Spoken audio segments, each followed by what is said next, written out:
तेज रफ्तार खबरें आपने देखी। आगे बढ़ते हुए खबर उत्तर प्रदेश से है। यूपी विधानसभा चुनाव को देखते हुए बीजेपी ने तैयारियों को तेज रफ्तार दे दी है। अब से कुछ ही देर पहले केंद्रीय गृह मंत्री अमित शाह मिशन पूर्वांचल पर वाराणसी पहुंच गए हैं। 2 दिन का ये वाराणसी दौरा बेहद खास रहने वाला है। पहुंचे अमित शाह बीजेपी प्रभारियों और जिला अध्यक्षों के साथ बैठक करेंगे। बीजेपी के लिए पूर्वांचल काफी ज्यादा अहम है। पिछले 3 लोकसभा और विधानसभा चुनावों में पूर्वांचल ने बीजेपी के समर्थन में काफी अहम रोल निभाया है। पूर्वांचल के दम पर ही बीजेपी ने 2017 में यूपी में योगी की सरकार बनाई, तो 2014 और 2019 में केंद्र में मोदी सरकार बनाने में भी पूर्वांचल ने अहम भूमिका निभाई। बीजेपी के अलावा बाकी दूसरे दल भी पूर्वांचल में अपना जो सियासी समीकरण है उसे साधने में लगे हुए हैं। फिर वो समाजवादी पार्टी हो या फिर बीएसपी हो या फिर कांग्रेस हो, सबकी नजर इस चुनाव में पूर्वांचल पर टिकी हुई है, क्योंकि कहते हैं कि अगर उत्तर प्रदेश में सत्ता हासिल करनी है तो वो पूर्वांचल पर काफी हद तक डिपेंड करता है। और पूर्वांचल अगर फेवर में समझिए तो फिर जीत लगभग तय मानी जाती है। शाहजी ऐसा शीर्ष नेतृत्व आज यहाँ पर आएगा तो आप मान के चलिए कि कुशल संगठन करता है। नहीं, इसमें भारत में एक जिसको कहते हैं राजनीतिक रूप में जो सोच है, उनकी समझ है, उसका कोई विकल्प नहीं है।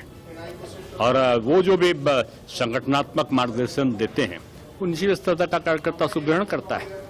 आज बैठक है, सारे हमारे जो काशी क्षेत्र के कार्यकर्ता हैं, जो पदाधिकारी हैं, वो आज इसमें आएंगे और उनको यहाँ पर व्यापक मार्गदर्शन मिलेगा। और इसी खबर पर ज्यादा अपडेट हम ले लेते हैं। वाराणसी से पंकज चतुर्वेदी हमारे संवाददाता हमारे साथ जुड़ गए हैं। पंकज, अमित शाह को पहुंचे हुए कितना वक्त हुआ और आज का क्या कुछ खास कार्यक्रम रहने वाला है? 2 दिन का यह दौरा आने वाले चुनावों के लिहाज से बहुत खास है, क्योंकि अमित शाह तो चाणक्य कहे जाते हैं।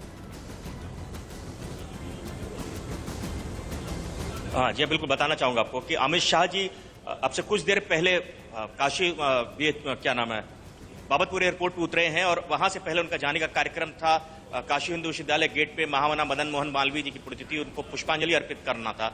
वहां से वो मतलब कुछ ही क्षणों में टीएफसी ट्रेड फैसिलिटी सेंटर, जहां पे जो कार्यक्रम आहूत किया गया है कार्यकर्ताओं के संग 403 विधानसभा क्षेत्रों के जो कार्यकर्ता हैं उनके संग, उसके अलावा जो 6 क्षेत्रीय प्रभारी हैं, जैसे काशी क्षेत्र के अलावा, जो काशी क्षेत्र में 16 जिले आते हैं, उनके अलावा जो 6 क्षेत्रीय प्रभारी हैं वो हैं राधा मोहन सिंह हैं, स्वतंत्र देव सिंह प्रदेश अध्यक्ष खुद हैं, डिप्टी सीएम दिनेश शर्मा जी, केशव प्रसाद मौर्य हैं, धर्मेंद्र प्रधान केंद्रीय मंत्री हैं। अभी प्रथम सत्र देखिए चल रहा है, धर्मेंद्र प्रधान उसको संबोधित कर रहे हैं, कार्यकर्ताओं के संग बात कर रहे हैं और जिस तरीके से जो विधानसभा चुनाव होना है 2022 का, उसको देखते हुए कार्यकर्ताओं में जोश भरने का काम करेंगे अमित शाह। क्योंकि अमित शाह को पहले भी चाणक्य कहा जाता है, भारतीय जनता पार्टी को चाणक्य रूप में जाने जाते हैं। 2014 का चुनाव में पूरे वो मोदी जी के चुनाव के समय उन्होंने पूरी कमाल संभाली थी, उत्तर प्रदेश के अलावा बनारस की, और प्रचंड बहुमत से भारतीय जनता पार्टी की सरकार बनी थी।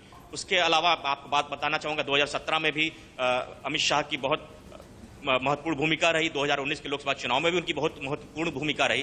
तो इस तरीके से देख सकते हैं कि जो कार्यकर्ताओं को जीत का मंत्र देंगे, रण में कैसे उतरना है, ये अमित शाह बताएंगे कार्यकर्ताओं को। जो कि द्वितीय सत्र जब होगा शुरू, तो वो समापन सत्र में अमित शाह के द्वारा संबोधन किया जाएगा, कार्यकर्ताओं के संग बैठक किया जाएगा। और उससे भी जो महत्वपूर्ण बात आपको बताना चाहता हूं कि कार्यकर्ता, छोटे से लेकर बड़े कार्यकर्ता तक, ये जो ट्रेड फैसिलिटी सेंटर, जिसको दीनदयाल हस्तकला संकुल भी कहा जाता है, वहां पे हैं। हमारे साथ देखिए कुछ महिलाएं, जो महिला कार्यकर्ता हैं, यहाँ पे बाकायदा जो भी कार्यकर्ता आ रहा है उसको उसके ऊपर पुष्प अर्पित किया जा रहा है, उसके ऊपर फूल बरसाया जा रहा है, चंदन टीका भी लगाया जा रहा है। कुछ देखिए महिलाएं हैं, उनसे बात करना चाहेंगे। कैसा लग रहा है, कैसा जोश मिलेगा? अमित शाह जी आ रहे हैं, चुनाव के अगर दृष्टिकोण से बात करें, देखिए जिस तरह से अगर एक आदमी, अगर कहा जाता है अगर है ना आगे वाला प्रधान अगर अच्छा रहे, आर्मी में एक बात कहावत है कि अगर कर्नल लोगों को मोटिवेट करे तो कोई भी युद्ध जीतना आसान होता है। उसी प्रकार से अगर अमित शाह जी जब भी मोटिवेट करते हैं कार्यकर्ताओं को, तो एक गजब का जोश उनमें आता है, जिसकी वजह से विजय रथ और आसान हो जाता है। तो जय भाजपा तय भाजपा मंत्र देने वाले हमारे अमित शाह जी ही हैं। मतलब पंकज, उनके यहाँ पर नेतृत्व में ऐसा भाजपा लगता है बहुत कि अच्छा कर रही है। कर्नल मान जैसा लिया कि अभी है आपने इस सेना बताया का कि चाणक्य अमित शाह को, जैसे कि महिलाएं जिक्र भी कर रही हैं और स्वागत के लिए तैयार भी हैं।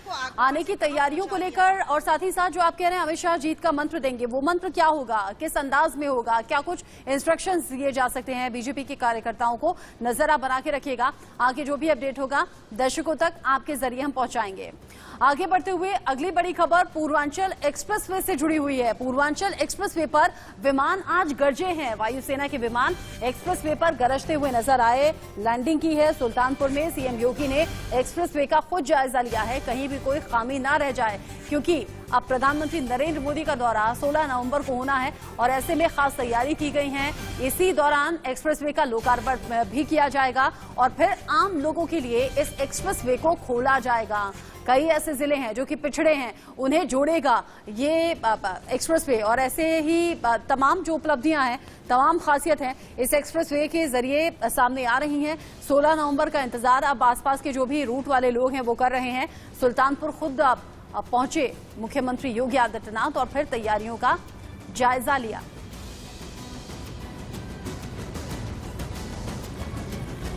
यूपी के सुल्तानपुर में एक्सप्रेसवे पर वायुसेना के फाइटर प्लेन्स की रिहर्सल और सीएम योगी की समीक्षा बैठक को लेकर जायजा लेने के लिए पहुंचे इंडिया न्यूज संवाददाता रवि श्रीवास्तव। क्या कुछ देखा उन्होंने, उनकी रिपोर्ट आपको बताएगी। हम है पूर्वांचल एक्सप्रेसवे पर। 16 तारीख को प्रधानमंत्री नरेंद्र मोदी इस पूर्वांचल एक्सप्रेसवे को जनता के हवाले करने जा रहे हैं, उद्घाटन करेंगे।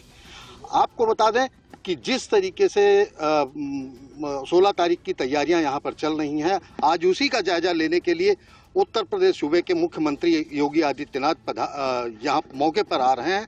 आप देख सकते हैं कि यहां पे अधिकारियों के साथ बैठ के समीक्षा बैठक करेंगे और यहाँ पे रनवे भी बनाया गया है। रनवे पे करीब 30 लड़ाकू विमान, जिसमें सुखोई भी है और तमाम तरीके के विमान हैं, वो बाकायदा एयर शो भी करेंगे। वो सामने बना हुआ है जो एयर शो भी 20 से 25 मिनट का एयर शो आदित्यनाथ योगी जी के सामने होगा समीक्षा बैठक के बाद।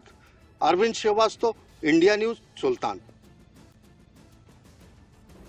ये जो पूर्वांचल एक्सप्रेसवे है करीब 350 किलोमीटर लंबा है और ये कहा जा रहा है सबसे लंबा एक्सप्रेसवे है।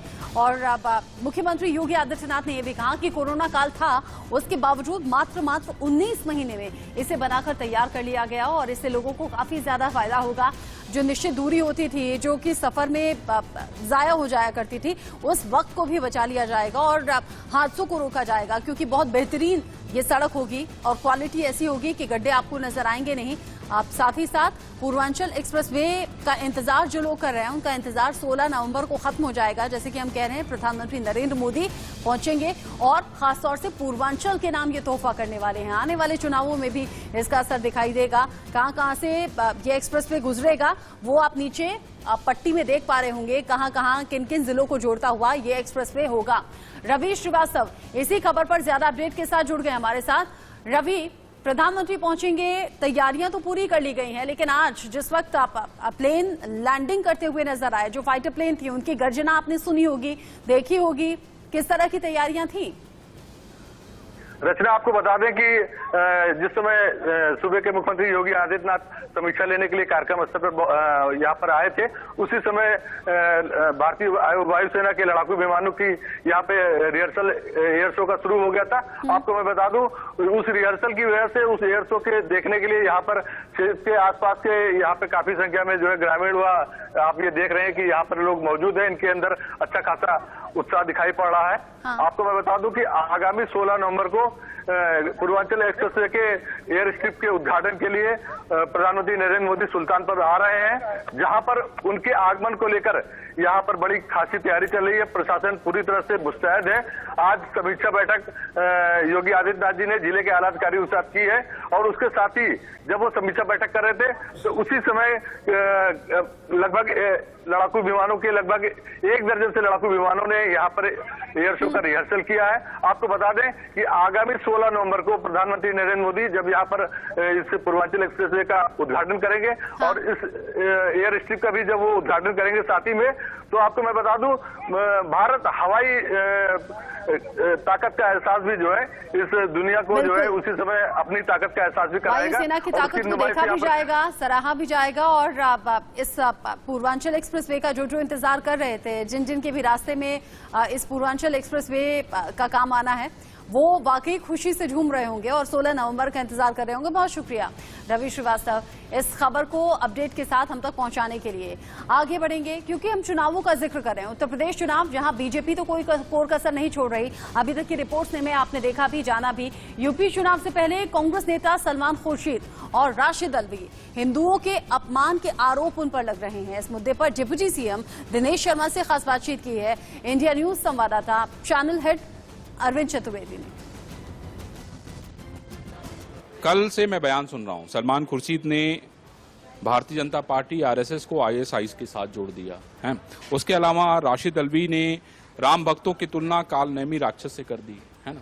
सवाल ये है कि चुनाव आने के साथ ही इस तरह के बयानों की बाढ़ सी आ गई है। वैसे ही ये नसीहत दे रहे हैं कि भाई अखिलेश यादव जो है उनको इतिहास का कुछ पता नहीं है। ये हो क्या रहा है पूरे प्रदेश में?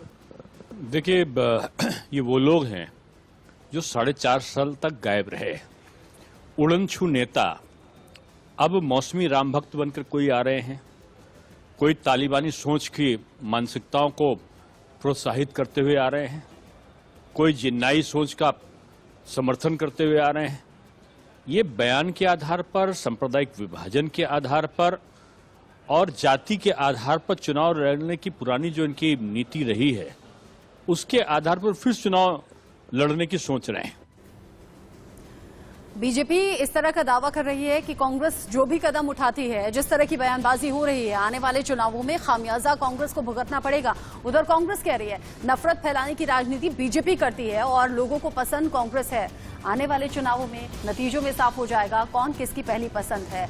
इसी के साथ वक्त छोटे से ब्रेक का।